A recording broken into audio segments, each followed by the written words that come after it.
Olá, sejam bem-vindos ao canal do Rio to See. Qual é a relação entre diversidade e criatividade? E qual é o peso da criatividade brasileira para o soft power do país? Para falar sobre isso, hoje comigo está o roteirista, produtor e diretor MM Isidoro. Eu sou Camila Zaru e essa é mais uma conversa sobre soft power. MM, bem-vindo. É um prazer ter você aqui hoje. E a nossa primeira pergunta é justamente sobre a relação da diversidade e singularidade com a criatividade. Como é que uma pode impulsionar a outra? Camila, primeiro, muito obrigado pelo convite. Sempre um prazer estar com vocês aqui do Rio to See. Então, eu acho que a criatividade e ser o singular, né, acho que é muito essencial, porque da mesma maneira, se a gente olhar para a natureza, não existe nenhum ecossistema que é feito de uma coisa só, né? Então, os ecossistemas eles são obrigados a ser múltiplos, né? Então, hoje, se a gente come salada e até um bife no churrasco, é porque teve uma abelhinha que polinizou a floresta, que deu origem a frutos, que deu origem, que alimenta os bichos, para a gente, mesmo se a gente só caçar, vai ter esse fluxo, né? Esse ciclo. Então, por que a gente quer alimentar as nossas ideias, a nossa mente, nosso coração? Com uma monocultura, com uma monoideia, né? É meio impossível. Então, se a gente for olhar para o nosso corpo, para a natureza mesmo, a gente vai ver que a gente é obrigado a fazer. Então, acho que grande parte desse nosso processo que a gente está passando agora é esse redescobrimento da multiplicidade, da singularidade, assim, né? Onde todos os pontos de vista são bem-vindos, são diferentes, nem melhores nem piores, assim, são só complementares, né? Porque se é aquela charge de se tem pessoas que estão vendo seis e tem pessoas que estão vendo nove, né? Dependendo do ponto de vista de onde você está, quando você desenha a forma ou no teto ou no chão, né? Dependendo de onde você olha, você vai ver uma coisa. Então, se a gente se complementar, eu acho que vai ser essencial, até para essas questões tão difíceis que a gente vai passar, né? A partir de agora. Quer dizer, já estamos passando e vamos ter que passar, como a reunificação de um país, a reconstrução de uma identidade nacional, até as coisas ainda mais complexas globais, né? Como a crise climática e qualquer outras coisas. Então, se a gente não ouvir quem veio antes, quem está aqui agora e até quem vai vir depois, e todos os pontos de vista, acho que a gente está só fadado ao fracasso. É tipo ficar se alimentando de McDonald's o resto da vida, né? Com certeza. E aí tem uma questão que o Brasil é um país continental com, primeiro, vários biomas diferentes, várias culturas diferentes dentro de um só país. E acho que isso pode enriquecer também esse cenário brasileiro. Exatamente. Eu acho eu não só acho, mas eu tenho certeza, assim, que o Brasil é a grande, se talvez atualmente a grande potência criativa do mundo, assim, porque a gente está tendo que se virar com quase nada, né? Quase sempre. Então, esse agora a gente vindo com essa ideia, a gente vendo o que o Manita está fazendo, ou até 20 anos atrás, até com Cidade de Deus, ou se a gente for mais para trás ainda, o Pelé, mais para trás ainda, tipo o Orfeu Negro, sabe? Tipo um filme que ganha a Palma de Ouro em Cannes, só não é brasileiro porque quem dirigiu foi um francês, Marcel Camus, né? Marcel Camus, acho que me engano. Uhum, O Camus é o Pensador, né? Mas é um deles. Mas uhum, isso. então a gente tá nesse lugar há muito tempo para fora, né? Eu mesmo que viajei muito, trabalhei no mundo inteiro, consegui filmar em todos os continentes, eu senti muito essa ideia do soft power brasileiro, é aquela piada quase do você chegava, falava que é brasileiro, o pessoal abre um sorriso e já é carnaval, caipirinha, mulatas, praia, Copacabana, sabe? Já rola Uhum. uma ligação de elos de palavras que trazem felicidade, swing e alegria, assim. Então, como é que a gente faz isso para dentro, eu acho, né? Então, acho que as questões da gente se ouvir, da gente se priorizar, às vezes até, porque a gente tem que ver um super-herói ou uma história fantástica inglesa, que tipo Harry Potter, e aí isso é muito legal, só que as histórias amazônicas e os contos amazônicos são menores e mais pobres, porque a gente tá vendo histórias de bruxa, mas aqui no sul não, sabe, é ruim, é chato, é diferente, né? Porque o funk brasileiro é ruim, só que o trap americano é bom. Então, Uhum, então acho que tem muitas questões assim nesse lugar. E eu acho que já estão respondendo essas perguntas. Já estamos vendo de novo com a Anitta, o que está com a Lab Fantasma, né? O Emicida, pessoas uhum, que continuam até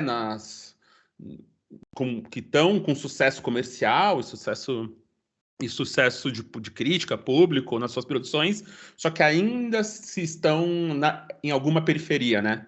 Ainda não uhum, foram aceitos pelo próprio Brasil, muitas vezes, parece, né? Então, uhum, acho que a grande questão é isso. Eu acho que isso vai começar com as quebradas, né? Qualquer quebrada, seja a quebrada social, seja a quebrada geográfica. Então, quando as pessoas gordas se aceitarem, quando os indígenas que estão nesse levante narrativo, quando os pretos que estão nesse levante narrativo de independência de pensamento, de contar histórias, começarem a contar as próprias histórias e enaltecerem as próprias histórias, é aí que, quase como sempre, né, o centro vai absorver e vai uhum, virar outra coisa. Então, acho que quando é isso que você falou no começo. O Brasil só vai virar Brasil quando a gente se entender Brasil, sabe? Quando a gente comprar que a uhum, gente é o Brasil, que acho que isso nunca aconteceu em 500 anos. Como o Ailton Krenak uhum, fala, o Brasil é uma invenção que foi feita pelos colonizadores, né? A gente nunca sentou indígena, os povos escravizados, né, os povos originários, até os brancos, sentamos e conversamos e pensamos o sim. Brasil em conjunto, assim, nunca rolou desde quando os brancos pisaram aqui. Mas acho que agora, com a tecnologia nivelada, com a cultura descentralizada, a gente está começando a ser obrigado a fazer isso. Uhum. E é um caminho. Você falou no início que a gente tem várias dificuldades a serem enfrentadas, a desigualdade social, a reunificação do país, a recriação dessa identidade de brasileiro. Qual que é o papel da criatividade para esses desafios? A criatividade é essencial, assim, acho que a gente viajando por aí e trabalhando no mundo inteiro igual eu fiz, eu não conheci nenhum povo tão criativo quanto o brasileiro, porque a gente é obrigado a fazer as coisas de outra maneira, quase que diariamente, né? Seja desde coisas básicas, tipo se alimentar, trabalhar, pagar as contas, até coisas gigantes, tipo culturalmente fazer um filme né, que nos Estados Unidos custaria milhões de dólares e aqui custa centenas de milhares de dólares, né? Então a gente tem um gap, a gente consegue se virar quase sempre, que é o lado bom do jeitinho brasileiro, né? Então é o Uhum, lado, não só o lado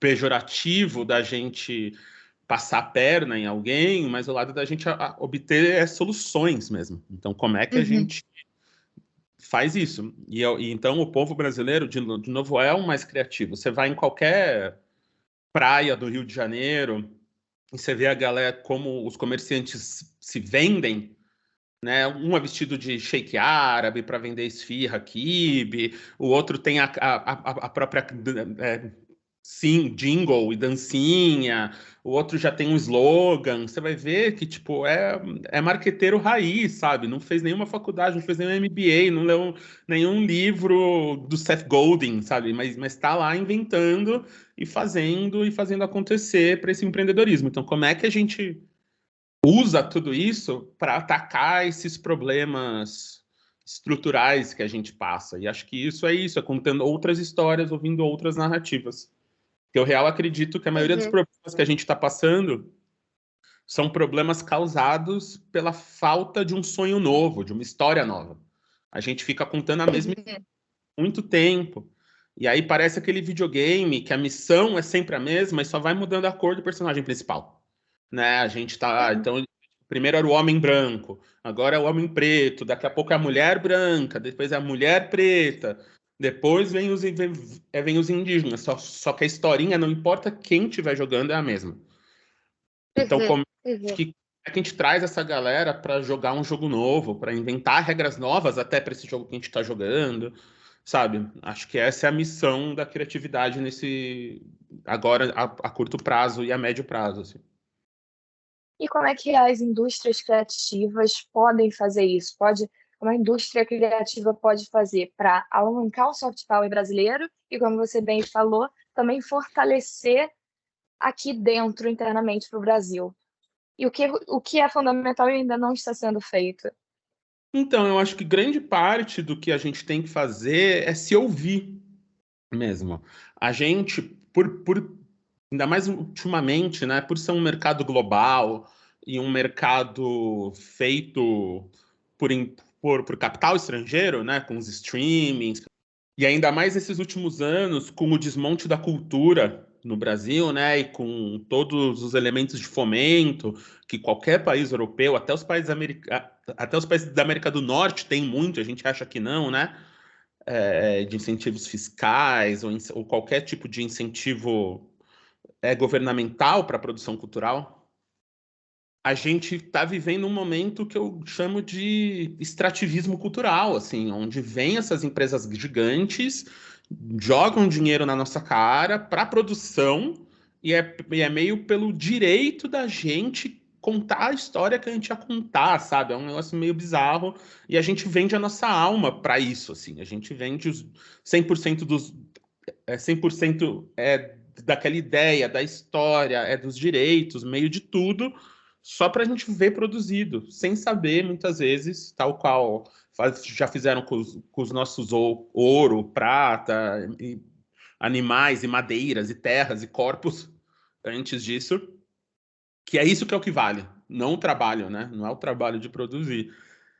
Então, quando a gente começar, talvez, a se ouvir, a descentralizar, a entender o mercado nesse lugar, um lugar que a gente é grande o suficiente, talvez, para lançar moda, tal qual a Anitta de novo fez, tal qual tem muito quadrinista que está trabalhando na Marvel, né, que começou aqui, diretores, tipo Padilha, que faz um filme sem dinheiro público aqui, vai, eu mesmo, né, que tô em alguns lugares, nesse lugar, assim, e tá funcionando, assim. Então, como é que a gente vai trazendo? E a gente só vai fazer isso se a gente quebrar também esse. Eu vou usar uma palavra aqui pesada, mas esse tesão eurocêntrico que a gente sente, assim, de ser autor, de copiar o que um Godard fazia. E, meu, o que a quebrada tá fazendo, o que os indígenas estão fazendo, o que a parada tá rolando.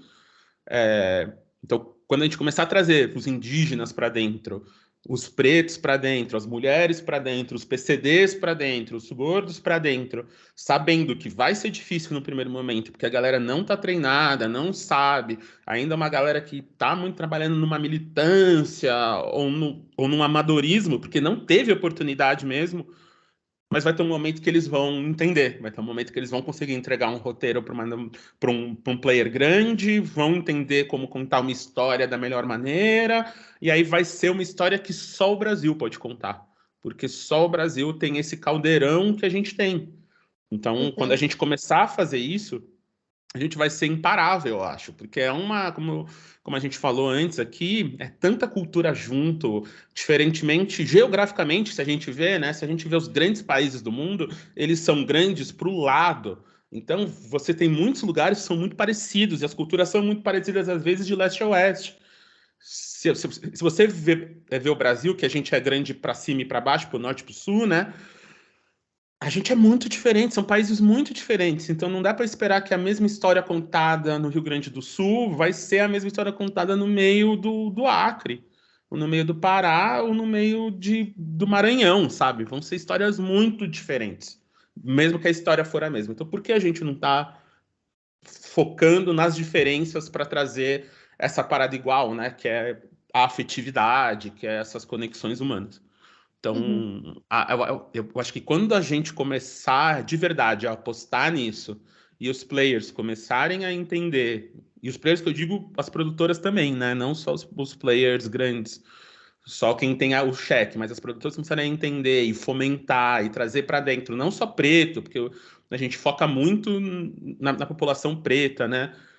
Mas entender que 80% da intenção de compra do Brasil vem das quebradas, e é isso, as quebradas sociais e geográficas, né? E, então, quando a gente começar a trazer, você vai ver que é bom para o negócio, você vai ver que é bom para a cultura, você vai ver que é bom para tudo. E quando bater lá, é aquela parada do funk dos anos 90, né? Som de preto e favelado, e quando toca ninguém fica parado. Então, tipo, quando bater lá e a galera começar a ver o nosso swing, não vai ter pra ninguém, né? Não à toa, Cidade de Deus aí 20 anos, e seja o que seja Favela Movie, Estética da Fome e tal, um dos maiores filmes já feitos no século XX, né? E Uhum. 21, assim, tipo, da história. Então a gente tá lá em cima. Quando a gente consegue, a gente voa muito. Uhum. O problema é esse fomento. Então, é o fomento para dentro, fomento de público, de ideias, né, para a gente também consumir e naturalmente isso vai para fora, porque hoje não tem como não ir. Se vier Uhum. alguém e te pagar para fazer, já está em 190 países, já está em 200 países no mesmo dia. Então, quando chega lá, sabe? Então, se a gente Sim. começar a fazer um pouquinho diferente, vai ter esse sabor. E tudo que eu ando fazendo nas minhas obras é isso. Eu sou prova viva que dá para fazer, assim. Um exemplo é o meu filme de terror, O Diabo Mora Aqui, que quando a gente filmou era isso, é um filme super tradicional na sua estrutura. Adolescentes indo pra fazenda, curtir o fim de semana, beber, transar e ficar de boas. Ali. Só que eles chegam no dia errado, onde tem um monstro. Todo mundo viu esse filme. Só que um filme onde o vilão nasce a partir do racismo estrutural, a partir da colonização, a partir da destruição e abusos de corpos pretos, ainda mais corpos pretos femininos, o Uhum. preço que as gerações futuras pagam por esse abuso ancestral, as nossas mitologias estando ali, né, os folclores, mitologias, lendas urbanas. É um filme que ninguém nunca viu. É um filme que a gente só podia fazer aqui. Então, quando batia lá fora, igual a gente vendeu para 30 e poucos territórios, quando batia lá fora, a galera olhava e falava: Meu Deus, isso aqui eu nunca vi. Quando batia aqui dentro, quando saiu o trailer do filme, a galera viu, tem um comentário no YouTube que é: Porra, que saco, a galera tá dublando até o trailer agora. Porque a galera achou que era filme gringo, sabe? Porque era isso, é um filme de terror, bem feito, bem filmado, com cara de filme de terror americano. Uhum. Então, três, quatro coisinhas assim que a gente juntou diferentes e deu uma salada, deu uma feijoada que só podia ser contada aqui por Uhum. brasileiros, por a gente, por causa da nossa história, do nosso background e tudo isso. Então eu quero ver isso gigante, quero ver isso com super-herói, quero ver isso com ficção científica, quero ver isso com fantasia, comédia romântica, thriller, romance, né? Tipo, a gente não tá começando, eu acho, Uhum. assim. Por favor. E bem, para terminar, que você falou, tá começando, então a gente já tá no caminho para isso. Eu acho que tem alguns caminhos. Eu acho que tem alguns caminhos. A descentralização, para mim, está sendo que eu ando achando muito interessante de como as próprias quebradas estão achando maneiras de se comunicar, né? Talvez eles não estejam na tela da Globo, da Netflix, mas estão nos grupos de WhatsApp, estão nos podcasts gravados nos celulares de R$ 200,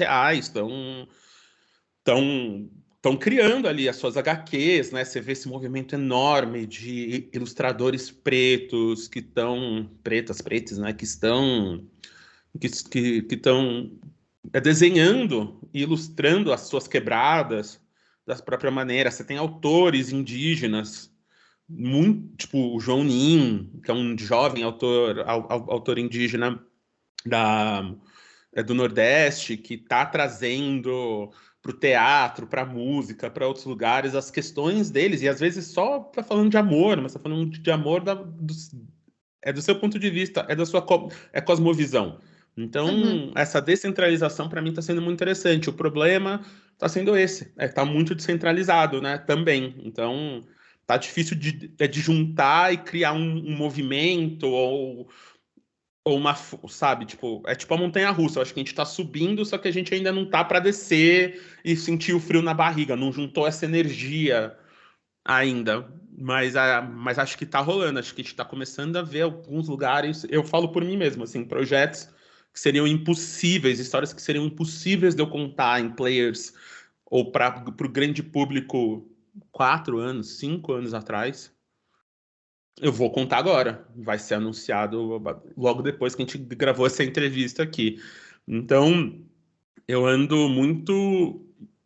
É muito feliz porque eu tô vivendo isso, assim, de trazer, de ter esses processos, de contar a história indígena para player grande, trazer indígena comigo, e contar a história preta e ter preto comigo, e bater de frente e discutir, sabe? E ter eles respondendo também, que eu acho que é muito interessante. Tipo, uma anedota, eu tava gravando agora um projeto indígena e veio um comentário, assim, né, de tipo um comentário na atuação de uma personagem. A gente foi regravar a voz dela. E aí, do nada, a atriz parou assim. Quando eu li para ela no estúdio, ela parou e falou: Quem comentou isso foi branco, né? Aí eu falei: Foi. Aí ela: Pois é, a galera fica vendo Pocahontas e acha que a gente é mágico. Eu não vou fazer isso, eu vou fazer como a gente é. E aí vocês que se virem.